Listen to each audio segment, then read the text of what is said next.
Il était une fois à Blankenberg, en Belgique, deux frères amoureux de la mer et de Jacques Brel. Piet Wittevwrangel, 70 ans, 2 mètres. Staff Wittevwrangel, 78 ans, 2 mètres 5. Depuis 2005, Piet et Staff se sont lancés un défi, reconstruire l'Askoï 2, le voilier qui a mené Jacques Brel aux îles Marquises. Tout a commencé par une rencontre. En 1974, Jacques Brel vient acheter des voiles au magasin des Wittevwrangel. Au départ, je ne l'ai pas pris au sérieux parce qu'avec un immense bateau comme ça, faire un tour du monde comme ça à l'improviste, comme ça il est venu ici sans s'annoncer même. Et puis seulement après, quand j'ai aperçu que c'était Jacques Brel, alors bon, l'affaire a été conclue et on a fait les voiles pour lui. Donc voilà. Le chanteur entreprend son tour du monde en juillet 1974. Il n'oublie pas d'envoyer des cartes postales à la famille Wittevwrangel. Sur la première carte, il dit voilà, bonjour, tout va bien et on avance.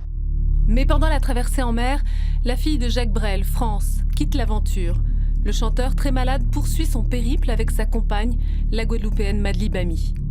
Et alors, il a continué toute seule avec Madly jusqu'aux Marquises, où il a dû s'arrêter parce qu'il était épuisé, il était aussi déjà devenu malade. Et alors, il a finalement vendu son bateau. Le voilier passe alors de propriétaire en propriétaire. Il transportera même de la drogue, 10 tonnes de cannabis.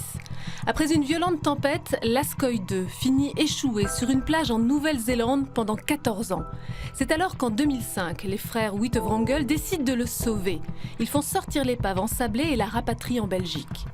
Aujourd'hui, un jeune menuisier de 81 ans est venu leur prêter main forte.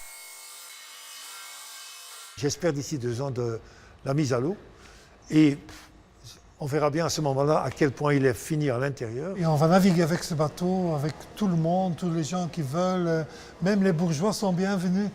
Mais finalement, on veut retourner avec ce bateau aux Marquises et suivre la même route que Jacques Brel a fait. Ça, c'est le rêve ultime.